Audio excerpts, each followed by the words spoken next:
try that. Yeah. Hello? There it is. Hello. Hey. Hello. Hello. Okay. We'll call that good. Yeah. That's probably all right. There's always some problems. We just didn't check anything because we assumed everything worked, but we were incorrect. So, hello.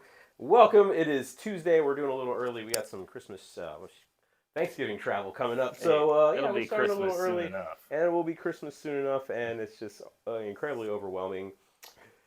Here come the holidays. What do we got for books? Let's just jump right Let's into jump it. in. So, That's why we're here. As you know, I books. love to lead with... Terrible. I'm going to fix that. You keep talking. Yeah, I love to lead with our facsimile editions, and this is one that I'm probably the most excited about. This is Uncanny X-Men number 141, which is the first issue of the Days of Future Past story. Very, very famous X-Men story. So famous, in fact, that it was used as the title of possibly the best X-Men movie. They made a whole movie. Made a whole movie out of it, and this is... I don't think I'm exaggerating when I don't think I'm going against the grain when I say that it probably is the best of the X-Men movies, just as far as just like overall quality of the story and the filmmaking. And I think that definitely has to do with the fact that most of it was directly adapted from a very good X-Men story, as opposed to all the other X-Men movies, which just kind of took like a bunch of random elements from the X-Men. They wrote like a whole new bit of storyline instead of just taking it from the book, right? Right, and this one they were just like, you know what, let's just do that story. You can't do that. Turns out that's how you make a good movie. Yeah. But yeah, so this is an excellent issue. Definitely X-Men fans, you'll want to be there for that one. You're going to want to be there. Another trade paperback. I promised I would hype this up when it came out. This is Kea, Volume 2. I really like this comic. I recommend this to all readers, literally all readers. It is good for kids. I think adults, if you like... Literally all readers. If you like adventure fiction, this book is so great. It's the main character, Kea. It's like a post-apocalyptic fantasy world with like lizards and monsters, and she has a robot arm. Her brother is like a prince to their human tribe, and she has to rescue him. And there's just so much stuff going on. It's a really, really good book. I can't recommend it enough. It's by Wes Craig, written and drawn by him, which is another thing I always like. A comic that is from a single creator that can just do it all. It's just so impressive. So yeah, check that one out. He wrote and illustrated it? Yeah, he wrote and illustrated it. That's really cool. Yeah, I like that. He does the whole thing, and it comes out on a monthly schedule too. It's excellent. Yeah, and it's really good. So like, props to him. Like he's the real deal. Like he's really doing it. Just a few other things from my pull that I always like to mention. Superman Chained. Superman number 8. Exclamation point. That's true. You got to say chained. Chained. But this is an excellent series.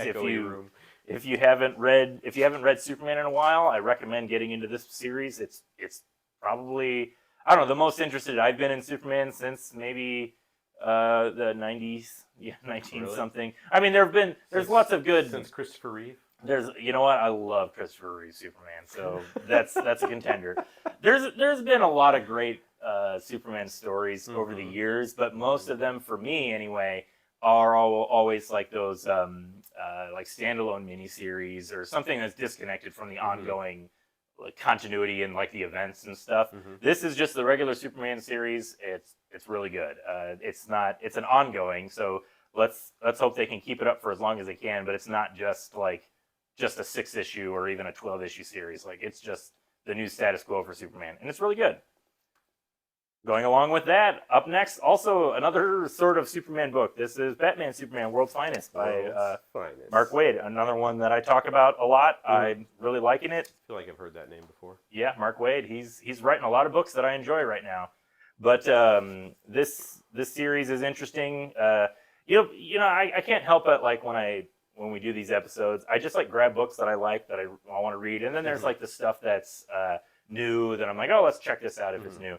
All the stuff that I end up liking the most, certainly I just have to concede the fact that I'm an old guy, and so I like old these books. Tastes. I have like dad tastes. Yeah. And this Batman World's Finest is definitely catering to that, because I think we talked about this in the previous issue. This series is going back to one of Mark Waid's earliest popular series, Kingdom Come, which is, I don't think they've really revisited it that much like it was always like a really like a perennial good story, Mhm. but it was kind of its own thing, and it has its place in the multiverse. It pops up here and there, but it's just neat to see him kind of return to it because it's one of the few DC things I think that hasn't been completely just dug into the ground, like overused, especially being that it's the like such a popular thing that it is. Like like Batman Dark Knight Returns, like Mhm. that's an awesome story, but like boy, you see that kind of all over the place whenever everybody wants to do like Yeah, like a dark, a dark gritty Batman. It's like we're Batman. bringing back Dark Knight Returns from the multiverse, and Yeah. it's just like a thing to go to. So yeah, Batman World's Finest, Batman Superman World's Finest. Yeah, yeah, yeah. Good book. Dan Mora illustrates it, and he's just great artist. So highly recommend that one. Another one. Oh, man. Here we are, Void Rivals. Void Rivals. Number 6. I'm a fan of great comics, and So this is one of the ones that I like. I said I would give it 6 issues, which Yep. Hey, here we are. here we are, issue 6, 6. which is I think 6 issues is actually pretty generous for myself. It's more than I normally do. Yeah. Um, So mixed review here then. yeah, pretty much. It's not like it's what it's been for the last 5 issues. I don't know Yeah. why I expected anything different. Like a slow, Like, incredibly slow build. It's slow. It moves too slow for my taste. That's kind of my conclusion. Mhm. It's fine. This one does actually have some nice action sequences. Like the art is really nice. But yeah, the story just kind of it just moves along a little too slowly. And I was expecting some kind of big like final page cliffhanger to really like move the plot forward. Mhm. And there might have been one. I don't know if it was again, this kind of gets into the whole like Void Rivals is Kirkman writing a new story that's set in the new continuity that's with the Transformers and G.I. Joe, they call it the Energon universe. Mhm. And I feel like Void Rivals, more than anything else I've seen, you have to be more familiar with like the background of a lot of Transformers Yeah, stuff to understand. to really get like Yeah. these are like references, and I don't know if it's I'm supposed to be excited about that because it's a Transformers character or if it's just a new character that he created, So like Kirkman's a good writer, and it's drawn by Lorenzo De Felici, who is a great artist. Like it's a good looking book. Yeah. It moves too slow for my taste. I'm probably just gonna stick with Transformers and the G.I. Joe and.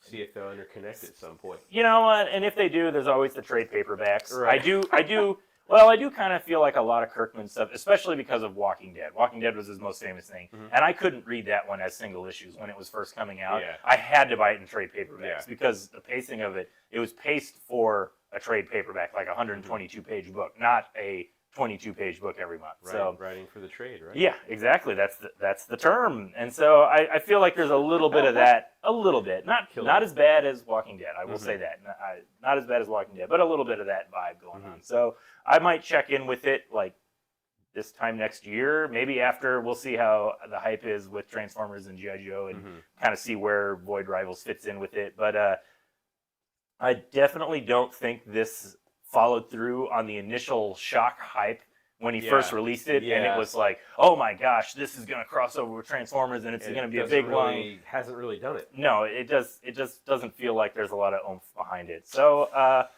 like I said, I'll check back in a little while. We'll see how it goes. But don't let that discourage you from checking out Transformers and G.I. Joe, because I'm very excited about those. Yeah, those are great. Another thing, it's Godzilla. Godzilla, Justice League versus Godzilla versus King Kong. This is another one you'll recall. We talked about the first issue, and I was a little lukewarm about it. This issue is a lot better, and I'm not just saying that because it's basically just a giant fight scene between superheroes and Godzilla and other monsters. Yeah. But I do sort of feel like this is what the first issue should have been. Right. Like it's so exciting. Bring us right into the like action. just throw right into it.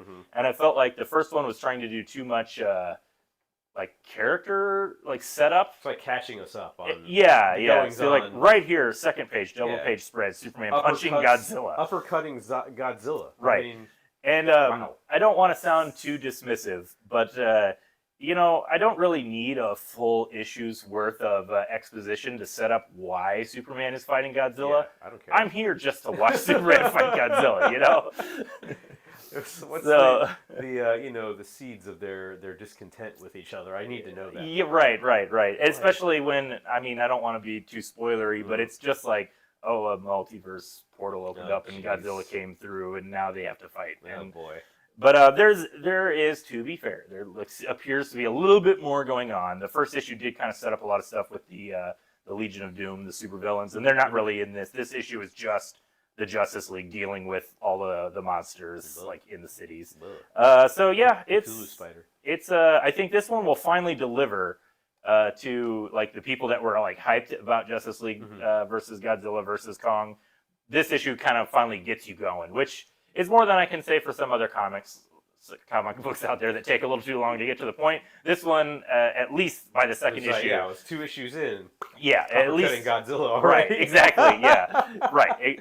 There's also a funny thing about it. I got a chuckle where like Superman keeps trying to talk to Godzilla, which I thought was appropriate in a way of like Superman deals with monsters. Yeah, he's always trying to. He's always trying to appeal to them. Somehow, right, and Godzilla. There's no talking to Godzilla because he doesn't. Like he's Godzilla. He's not like an alien who's going to banter with you. So there is just all these like funny like panels of Superman trying to talk to Godzilla and Godzilla just ignoring him. Right. One other quibble I have to say, and I don't know if I'm the only one who thinks this.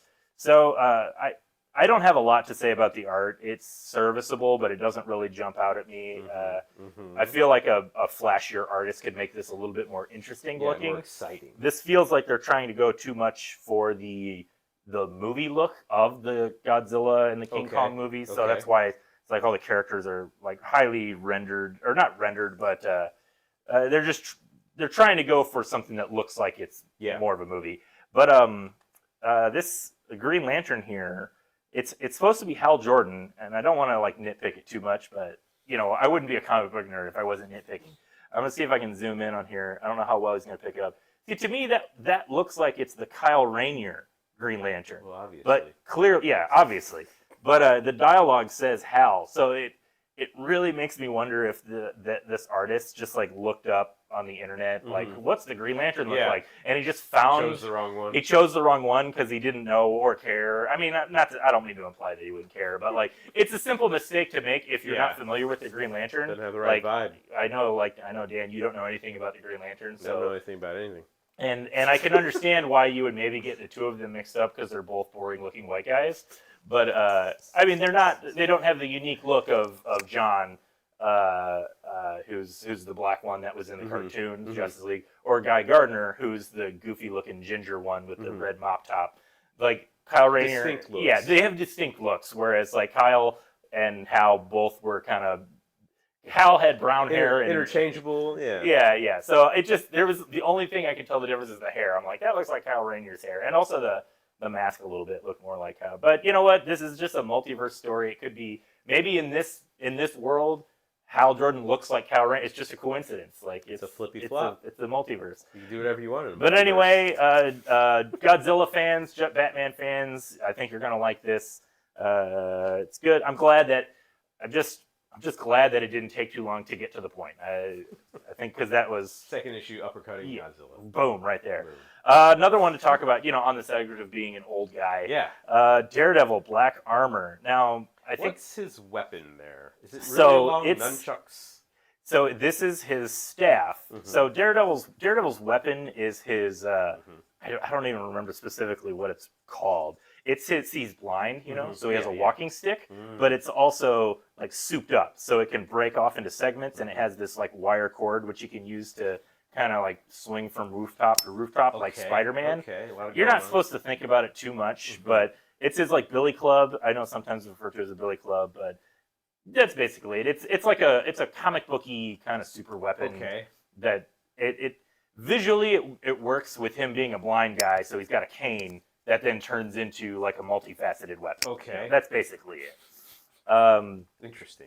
I think for all you new Daredevil readers, you might be looking at this and saying, what the heck is going on? Why does Daredevil look so weird? This is, we've talked before about Marvel doing their retro continuity books, which are new stories that take place in older settings. Like most of them are taking place in the 80s or 90s. And so this takes place in a specific, very specific time period in Daredevil's history, circa 1993. And it's such a 90s era where he had this, I guess I should flip back to where they showed it. He had a new costume, which is cool. this like, it's Yeah. armored, and it's very extreme. It's got shoulder pads, like shoulder blades, knee pads. It was dark, and it was the grim and gritty Daredevil. The not great period of Daredevil's history. I don't know if I've talked about this that much, Dan. I have a lot of Daredevil comics. Yeah, are you a Daredevil guy? I'm a Daredevil guy, but we haven't talked about any of the new ones because I just can't get back into it. But because I already own hundreds of Daredevil comics, like my collection starts in the 80s with like Frank Miller, who's the definitive Daredevil, and it goes right up until 1993 at the point where this costume shows up, and that's when I'm like, okay, never mind. I'm out. I'm out. And then I jumped back in the late 90s when they kind of rebooted it and got it back to basics, and Brian Michael Bendis did his classic run. So there's a huge gap in my Daredevil collection where all of this costume is featured. So I haven't read this one yet. I'm kind of curious to see how it, because I'm not familiar with the creators either. That's another thing that I always kind of mention when they do these retro books. They usually at least get like the writer that was working in the 90s on the series. And this series is written by D.G. Chichester, which is quite it almost sounds like a fake name. Yeah. I'm not familiar with him at all. Pen name. Yeah, maybe it's a pen name. But and so I'm not familiar with the creators of this, but I am kind of curious to check it out just for that old guy nostalgia. It's all about. Yeah. They make a reference to the big story Fall from Grace, which was the big Daredevil story where he got this costume. And I have those issues, and that's where I dipped out. So I'm like kind of curious to see how it feels like following that up. So if you're a Daredevil fan and you like see this and you're like, oh, Daredevil #1, why does he look so weird? That's why. That's my long-winded whole different vibe, yeah. It's a whole different vibe. That is correct. All right, let's move on to a #1 that is pretty self-explanatory. That's scary. It is Batman Off-World. I really liked this book. Maybe my favorite book of the week. I know. This is Batman. It's written by Jason Aaron, who is an excellent writer. He's written a ton of stuff. Drawn by Doug Mahnke. I think it's pronounced Mahnke. I'm sorry, Mr. Mank, if it's Mahnke or Mank. We don't know. But he's been around for a long time. He draws some of the best comics. This is a really, really great standalone Batman story. It's actually a really simple pitch. Batman goes into space and gets captured by space pirates and forced into slavery on their ship. Oh yeah, that happens. And I really like it. It's good. This opening sequence is so great. Like his spaceship is drifting in space, and these aliens like find it, and they're like, okay, send some grunts in to go get the life form that's in there. And it's basically just Batman being Batman, like hunting them down in his spaceship, and freaking them out. Batman had a spaceship. So that's what we're going to talk about here today. I didn't know Batman was in space. There's many versions of Batman, and this is a source of contention among a lot of fans of like, what's the best type of Batman? Because you have the original 1940 Batman, where he's a real like pulp adventure hero who killed people. Like he had a gun and he would just like there's all these great panels. Batman just shoots you with a pistol. Yeah, exactly. Literally, because it was more like the pulp adventures of the time, like the Shadow and other like characters like that. There's my favorite panel. I think I showed it to you. He's flying a plane with a machine gun on it, and he's like chasing criminals, and he just guns them down. And he's like, much as I hate to take human life, this time it's necessary. It's just like Batman's hardcore. He is hardcore. And then in the 50s, it kind of became more like silly for kids. This, of course, we've talked a little bit about the history of comic books, the invention of the comic book code. But the character slowly evolved over time. It wasn't just the code that suddenly made him from cool to not cool. But like in the 50s, it was really silly. You had like Batman meeting aliens all the time, magic all the time. The 60s, the TV show, of course, everybody remembers the Adam West TV show, as campy as all get out. It's something. Yeah, so there's been many versions of Batman over the years, and a lot of people will say like the Adam West movie sucks. He's not cool and serious like Tim Burton's Batman, which now you rewatch it and you're like, this movie's pretty campy in its own right. You know, all that going on. Right. In retrospect, it's like, oh, it's all kind of camp. And that's kind of what I think is what's interesting about this Batman story is that it is a more outlandish Batman story, him going into space and getting abducted by aliens, but it's told in the like grim and gritty Batman style, which if anybody else were doing it, I would probably roll my eyes. Hello. I'd probably roll my eyes at it, but like I was saying, Jason Aaron is just like a super top tier writer, and so it works. It works really well. It works in a way that maybe you might not expect it to, right? Because it's the two opposite versions of Batman, which each have their fans. High camp and dark. Yes, exactly. Crap service, but I'll be lurking. All right. All right. We appreciate the lurk. We like lurkers. Yeah, we lurk it up. Yeah. Lurk hard. Also, I think the other thing to note about Batman Offworld is it is the first Batman story written by Jason Aaron. He's done a lot of stuff in the industry for a long time. He's the one who did the Thor run from a few years ago that he did the Jane Foster's Thor, which got used in the most recent Thor movie. Yeah. So Jason Aaron, he's a great writer. I really like him, but he just he gets Batman's voice really well. What I like about this most is it's like a young Batman, so it kind of takes place in its own continuity, and he uses Wayne Tech to buy an experimental spaceship so he can go into space. And he's like Elon Musk. Exactly. There's a little bit of that. He's musking. But what I like about this is he's just taking out all these aliens who are really physically superior to him. He's just a tiny little human, and it kind of echoes how Batman and why Batman is so cool in the superhero world. Where it's how does Batman go up against people with superpowers? He's just a dude. He's a dude with money. But you know what? He makes it work because that's just how cool and determined and tough he is. And you get that in this story where he's you get the narration where he's out of his element, he doesn't know anything about the physiology of these aliens, no pressure points, he doesn't know how to take them out quickly. Right. And there's there's a good moment where he's they don't even know what a bat is, and he's they don't know to fear me. This is the line. They don't know to fear the Batman. Not yet. It's just so tough guy. Right. Will. Yeah, exactly. Yeah, you will. I love it.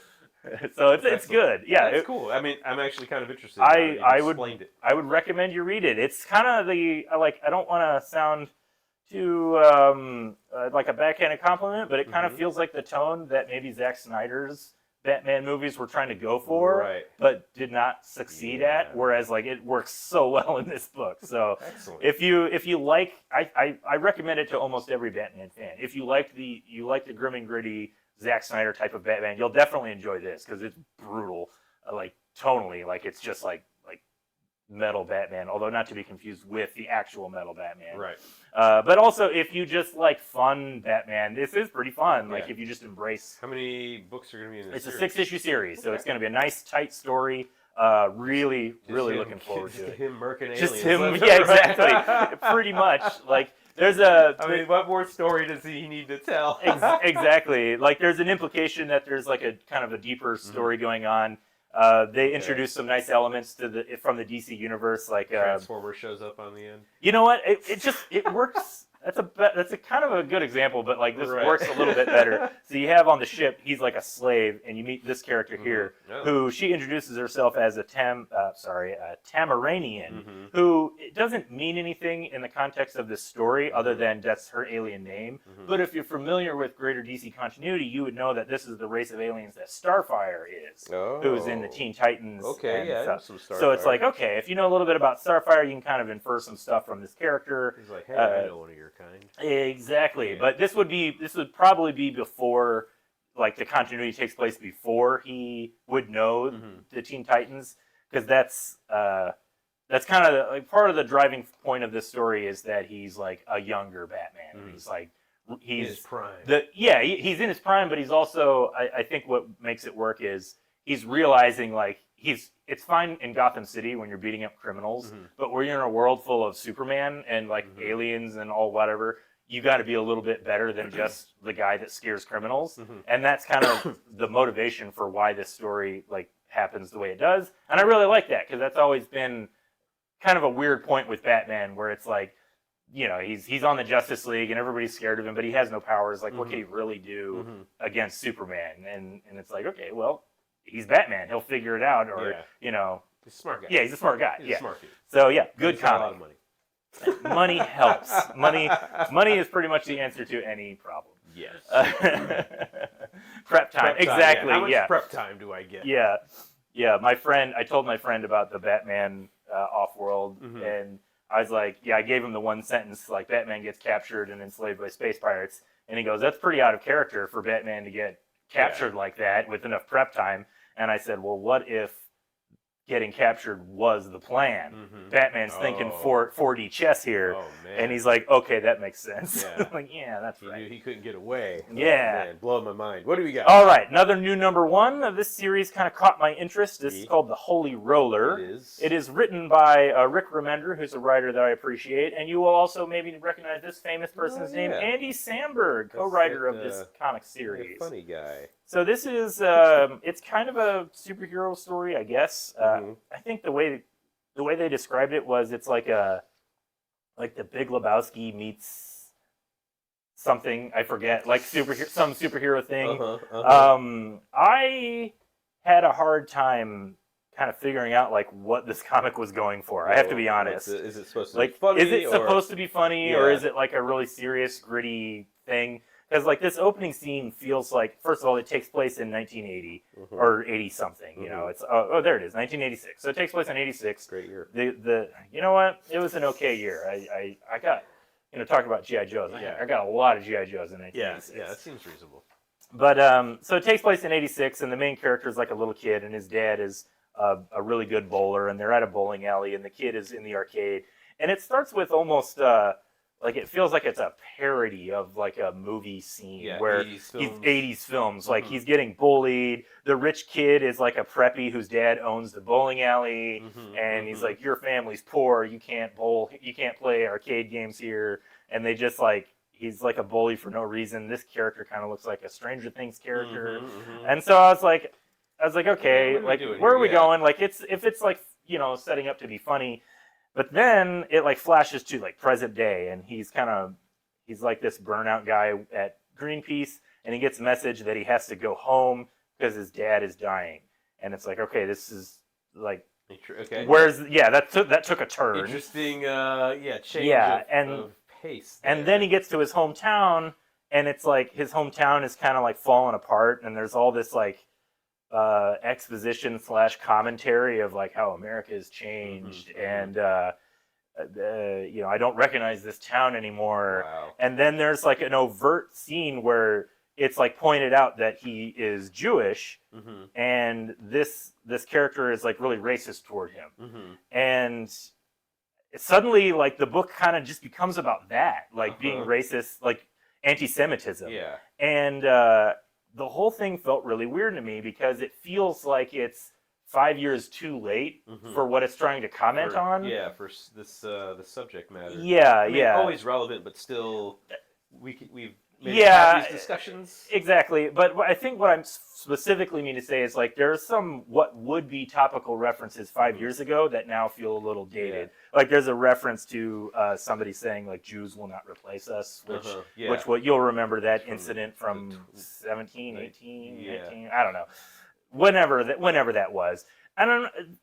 It's difficult to say because I'm not saying that it's like a bad story because of that. I just like it jumped out at me where I'm like, this book feels like it was supposed to come out maybe 2 or 3 years ago, and then it's just been like held up or had some problems. I don't know. So it feels like it's a little too past the point where it's like when that conversation was maybe more relevant. Right, this was in development. And I feel like people like now like there's different conversations being had. And so it did, I don't know, maybe I'm overthinking it. That's certainly possible, but that's possible. But what I really like is that he looks like Andy Samberg. He does. So he looks like the other guy. You know, he's another actor. Judd Hirsch. He looks exactly like Judd Hirsch. He's in Independence Day. He's the dad. The dad in Independence Day. So yeah, I thought that too. Where I was like, okay, this definitely got an Andy Samberg Yeah. vibe, except his hair's not blonde. And he's like muscular. And he's a little more, he's like fantasy Andy Samberg. Yeah. Yeah. He's like, but make me rich, you know. Yeah. Give me six pack abs. Yeah, right, exactly. So it's like it has all this like weird tonal stuff where I'm like, oh, this is like Yeah. not a comedy. This is kind of like making some serious commentary about anti-Semitism. Yeah. And then it like ends. I guess I don't want to spoil the ending per se, but it like The Transformer shows up. no, you know what? I would have been more interested in if it were that, but it gets like really violent and again in a way that's like tonally inconsistent with the beginning. Yeah. To the point where I'm like, oh, was that done on purpose? Was it like a bait and switch where Is it's it like supposed you to like Yeah. just kind of like you think jerk you're you in out for of the whole thing? Yeah. right? Well, because you see Andy Samberg's name on it. Exactly. I assume it's going to be like absurdist humor, you know, and maybe not incredibly violent. Yeah. Yeah. So interesting. it's interesting. I'll check out the second issue for sure to kind of see like this. I just felt like this first issue kind of. I don't want to say it jerked me around, but I kept having my expectations. I kept second guessing them. I'm like, oh, maybe it's going to be like this. So maybe it's going to, where is it going? Like, what are we doing with this? Yeah. And like the cover, to be fair, like the cover has like it looks like kind of a gritty-ish superhero. Like there's going to be, he's wearing some kind of battle armor. He's a bowling ball that has blood all over it. Yeah. And you can see like a beat up guy's reflection of the ball. Right. So it's like, okay, like, you know, there's something going on here. I feel like I know where that's going. It's right. Some sort of like revenge arc or but something like that. That's what it feels like, except I thought it was going to be more of like a fun or satirical element on that. Sure. And it, as far as I can tell from the first issue, it looks like it's just being played really straight. Interesting. Which is like almost, I don't know, almost more of like a Quentin Tarantino-esque where it's like just over the top revenge and that is the entertainment. Like it's not really trying to be anything more than that. We shall see. Right. You know, sort of writing along the subject matter is like to create the like kind of the not necessarily the narrative, but like the reason. Yeah, for yeah. What he's doing, which I get it, but yeah, interesting. I was. I mean, I will say I was pleasantly surprised in a weird way. Reading this because I did kind of go into it. The Fall Out Boy was also involved with it. Okay, interesting. Oh, man, the League Guitarist of Fall Out Boy, huh? Well, I'm sorry, but I don't listen to them, so I don't have any connection to that at all. Yeah, I just don't know. I mean, I'm interested. I mean, I'm honestly kind of interested because I think those are important conversations to have, and these are subject matter that we should discuss. Right? And why not in this medium of comic books? But if it doesn't seem to have like a tonal sort of like through line, then maybe that's a little off-putting, but I don't know. Yeah, well, there's another element here that I've kind of stayed away from. Okay. Well, I'm gonna put you on the spot. No, I'm just kidding, Dan. It's I'm always really suspicious of like celebrity comic books where somebody's like, some famous person is like, I have an idea for a new celebrity property and we're going to make a comic. And then you go and get a real comic book creator to make it for you and then you attach your name to it. And the quality, it's a similar problem to the licensing comics that I've talked about before, where it's like, you're not really, like, when you buy a license that you know you can sell, I'm sorry, Susie. What's with the dots? Well, that's... Susie, no, we're not referring to you. Making comic boo. Gerald Way making comic books good. Yeah, I don't want to talk about Gerard Way and what's the book? Umbrella Academy. I'm not the biggest fan of Umbrella Academy. I'm gonna make a bunch of enemies here. There was a show. I saw some of it. There was a show. I've not had a great track record with I've had a great track record with like celebrities that want to come into the medium, and I will totally admit I'm just a little bit maybe self defensive about it, where I'm just like, you know what, comics are our thing. We have comic book writers. I don't need some Hollywood guy to come in here and show us how it's done. With his idea. Well, I mean, like, at a certain level of success, you have like the means to make a book out of your idea, and a lot of people telling you that your idea is good because of maybe who you are, because they know you're gonna fund it.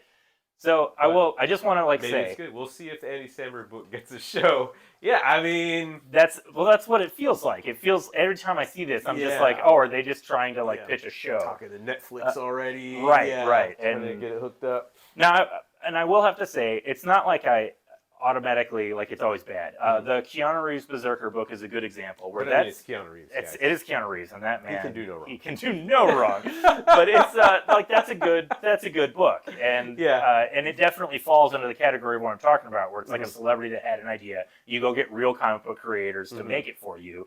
And then however much involvement you have is nebulous, Add your likeness. Exactly, yeah. So I like Berserker. We'll see where the Holy Roller goes. I was expecting more comedy. Surprised that it wasn't there. And yeah, I don't know. I guess I'm running out of things to say, so we'll move on.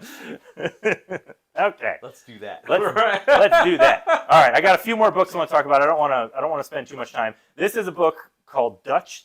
Came out last week. I didn't get a chance to talk about it because I had to do a little bit of research on it to find out exactly what was going on here. This is a character that used to be in a very popular book in the 90s called Youngblood, which was created by Rob Liefeld. Now, all you Rob Liefeld fans, all you Youngblood fans know that Youngblood is basically out of commission because Rob Liefeld no longer has the rights to it and somebody else owns it, and he's just refusing to work with anybody on it. He's basically just hoarding the rights. As I understand it, probably, this is all speculation, probably to just try and sell it in Hollywood to get that billion-dollar movie, like Golden Deal. And then maybe they'll make more Youngblood comics. But that's why Rob hasn't been able to do any Youngblood comics in forever. But this character who appeared in Youngblood, his name is Dutch, apparently Rob Liefeld didn't create him. He was created by an artist by the name of Chap Yeep, or Yape.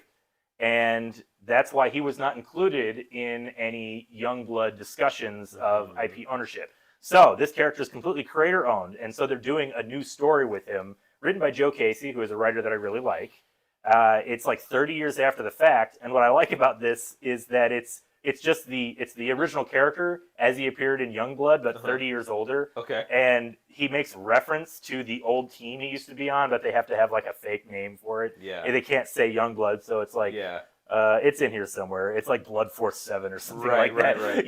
But readers, you know what it is. You know exactly what it is. And it's just it's like a Clint Eastwood superhero, like a Clint Eastwood superhero story where he's the gritty old, like, kind of washed out guy who's trying to retire, and he gets called back into the game. Yep, that always always happens. It always happens. It happened to me. Lots of revenge and bloody fighting, and I really, really liked it. Yeah. So I feel like this goes hand in hand with my love for Local Man, which has a similar vibe of drawing from the 90s Image Comics. Right. So this feels like it's a great companion to, if you're enjoying Local Man, I highly recommend you check out Dutch. They're not like literally connected, but like spiritually they're very similar. Yeah, the DNA is very much the same. Exactly. This issue that came out last week was issue 0. I like it's that. like a prequel for the series that's going to launch in a few months in February. Ooh. That's when number 1 will come out. A 0 is even more valuable than a number 1. You know what? It is, because everybody forgets about it.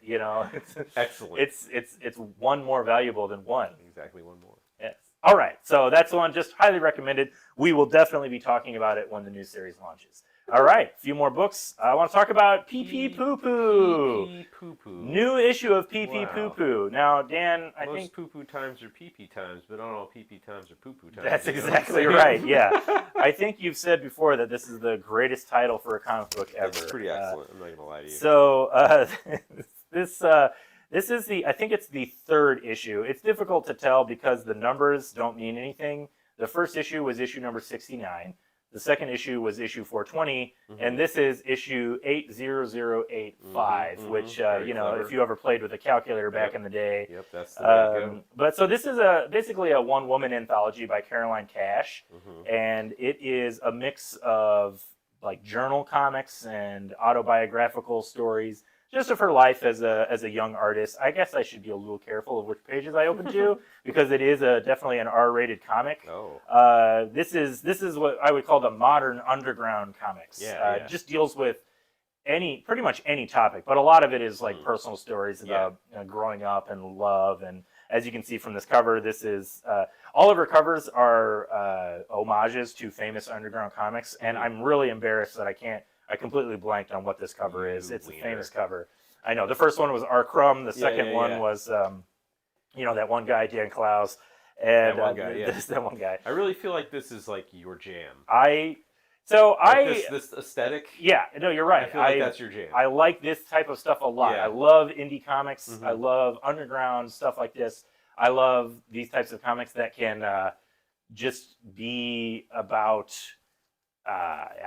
anything really. Yeah. But also, like, you get that type of like gritty first-person perspective of like usually it sounds like a cliche, an artist bearing their soul on the page, you know? And that's always can be moving to read. Feels like there's more autobiographical elements in a lot of these types of stories and books. Yes, and I think I've probably mentioned this before, but a lot of these comics, sometimes they come across as comics as therapy for the artist. I just got to get it out.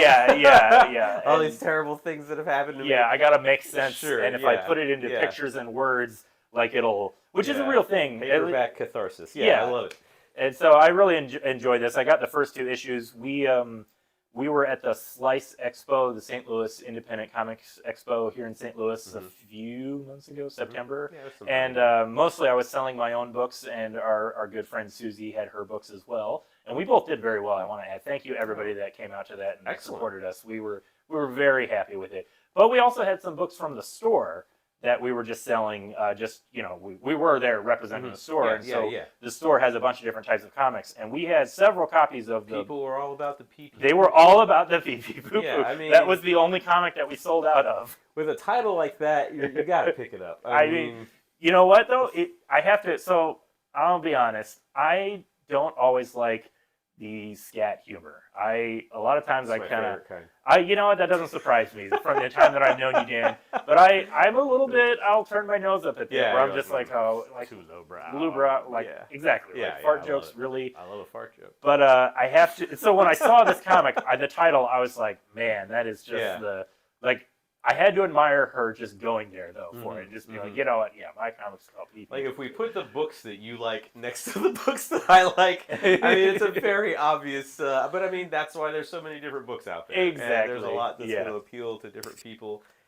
Pee-Pee-Poo-Poo, maybe not my thing, although I love the title. So, but that's the thing. I have to congratulate her on that. Is like, it really, the title does draw people in. Yeah. Like, if you get it, you're like, oh, that's funny, it's like, it's stupid, but it's really good comics. Right. It's funny because it's stupid. Right. But there's a lot of people that are just, like, I can't believe there's a comic titled that. I have to look at it, even though it's not the type of comic they would even be interested in. They're instantly just drawn to it because it's so outlandish. I mean, it's a great hook. So it worked really well for her. So congratulations. But also, I've legitimately been enjoying the comic. It's really good stuff. I didn't even really talk too much about what it is, but it's just like personal stories about her growing up and kind of coming to terms with her sexuality as a lesbian in the 2000s, and it's really great stuff. Like just really great cartooning too. Like I don't want to like show too much of the art because, like I said, I have to be careful not to open up to like a random page. But like her cartooning styles are pretty like varied. Like she definitely has a lot of the what I would call like the modern. I don't know, like ever since Adventure Time, everybody's kind of been drawing in this oversimplified style, but she does a good job of mixing it with classic underground comics. Yeah, sort of an animated style. And so like Scott Pilgrim too, like Scott Pilgrim had that effect. You can kind of see a lot of Scott Pilgrim in these characters, but it changes depending on. Like I said, I'm trying to be careful about which pages I show, but it's varied depending on the purpose of the story, which I'm really impressed by. Yeah. So good comic. If you're into like weirder stuff or you just want to branch out, I highly recommend. And I can't believe I'm saying this. Pee-Pee-Poo-Poo. All right. So two more books to talk about. We're going to blast through this next one real quick. Blast it. This is called Everything Sucks. And this is very much in the vein of the previous book we just talked about, Pee-Pee-Poo-Poo. Both of these books are put out by Silver Sprocket Comics, which is like an underground indie publisher that is doing very well. They're putting out a lot of cool books. This is also the third issue of this one. This one, this is by a guy by the name of Michael Sweater. Mhm. And what I like about his is that they're not strictly autobiographical stories. They're just short stories about these little talking animal characters. You like talking animals? I do like talking animals, yep. as I said.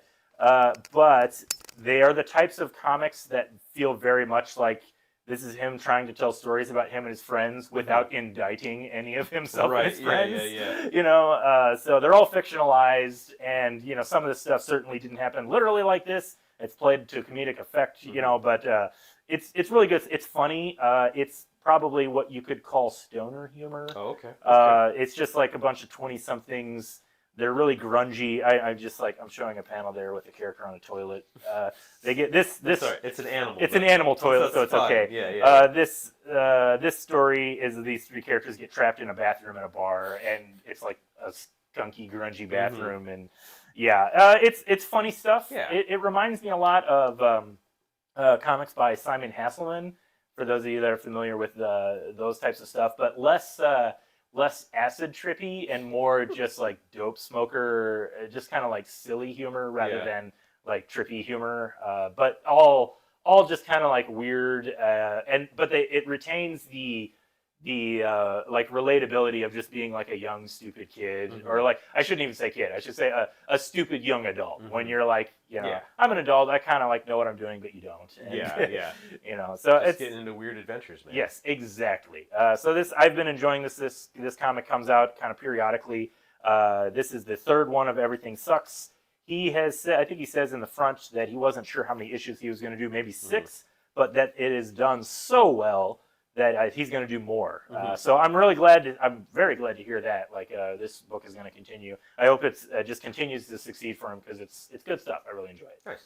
All right, final book. I always ask a coworker to pick out a comic to talk about, and our good friend Nick picked this out. Kind of inadvertent. I didn't tell him I was going to have him pick out a comic. I just like stalked him and watched him at the comic book wall. That's weird. Yeah, you know, I do weird things, especially when it comes to comic books. But yeah, exactly. He was looking at the comic book wall, and he said, "Ooh, that Dracula, that looked kind of interesting. My wife loves Dracula." And I thought, how ironic. My wife also loves Dracula. What is it with women and Dracula? Really like Dracula. Bram Stoker's Dracula, both an amazing and terrible movie at the same time. Keanu Reeves doing a British accent, it's not so good. It has that movie. We were just going to talk about it. Francis Ford Coppola. Yes. See, my wife's always getting me in trouble for telling lies about her. Like, just don't acknowledge it. Who doesn't love Dracula? I like Dracula, and I love that movie. And I think it's actually worth talking about, because this comic kind of has the feel of the Francis Ford Coppola Dracula movie. It's got that vibe. Like it's creepy. I think the first thing that jumped out to me is I really love the art. The art is by Martin Simmons, and it's really moody. It's got this like watercolor muted paint look. Yeah. So it's just really good stuff. The story is pretty straightforward. Like, if you're familiar with the story of Dracula, it's what you kind of expect, but it just looks great. So this is definitely the type of thing you pick up for the art. I really like the way Renfield is depicted here, is kind of like losing his humanity. Just really, really gorgeous looking book. Yeah, that's right. It does look good. I knew you would like it.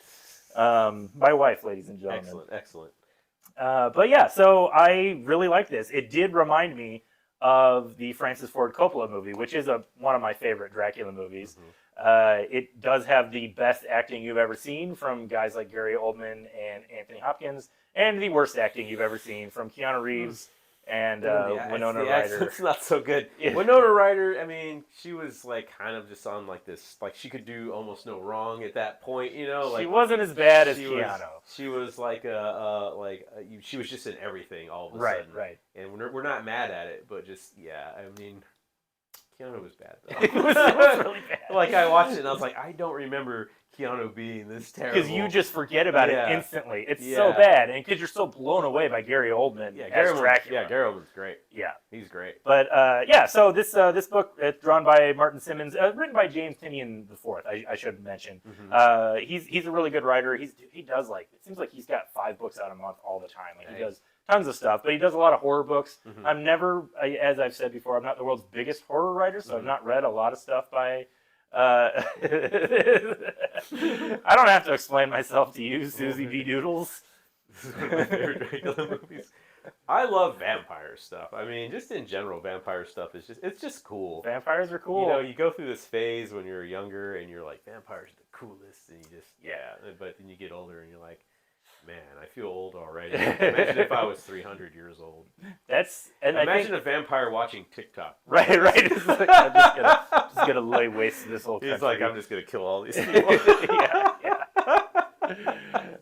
I think that is the kind of the draw of like vampires and Dracula, is because it does appeal in different ways to different people. I am dang near 50. You're right. I think she's talking about me. Yeah. I remember you said that. The appeal is vampires are cool. Yeah. Anyway, I recommend this book. It's specifically, I guess I should just say specifically, this is the Universal Monsters Dracula. This is put out by Image, and they're definitely going for the classic Monsters version of the character, which I think does a good job of, because I do feel like the Francis Ford Coppola one was himself going for the Universal classic, but like way out there. Yeah, you know, it was the 90s. It was the 90s, yeah, exactly. But like you can just kind of see like Dracula on the cover just has that classic, not quite Bela Lugosi, but they're going for that. So yeah, I really like this cover too with like Renfield and Dracula. Like it's a cool book. Looks cool. I might have to buy it. I'm not sure. Jessica, text me and let me know if you want me to get this for you, and I will do that. All right. I think we're done for the day. Did we do it? We did it. Oh man, we got through a lot of books today. I tried. Yeah, we did great. Yeah. That's a big stack of books. Hey, it was. It's Tuesday. All the books come out tomorrow. If you don't buy them here at Fantasy Books and Games, make sure you buy some comic books somewhere. There's something out there for everyone. You might find a Dracula book. I mean, or a pee pee poo poo. Or a pee pee poo poo. I mean, that's the spectrum right now. Dracula, pee pee poo poo, and everything in between. Bring it and pee pee poo poo. Pee wee poo poo. There we go. I don't want to think about that one. All right, On guys. that note, so we'll see you later. We'll see you next Tuesday. Bye.